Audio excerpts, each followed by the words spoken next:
Mayong hapon, ma'am. Mahapon. Pwede ko mag-interview sa mo, ha? Pwede. About din sa HIV AIDS. So, akong first question is, ang HIV AIDS, makapareha ba sila?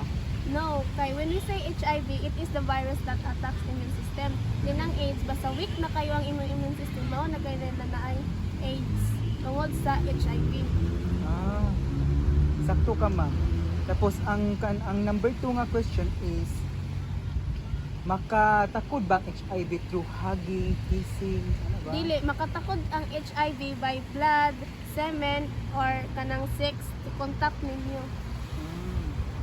Ang akong number 3 nga question, ma'am, is nganong importante man, ma'am, ang magpa-tested ta o ilhan nato ang kinsa atong sexual intercourse.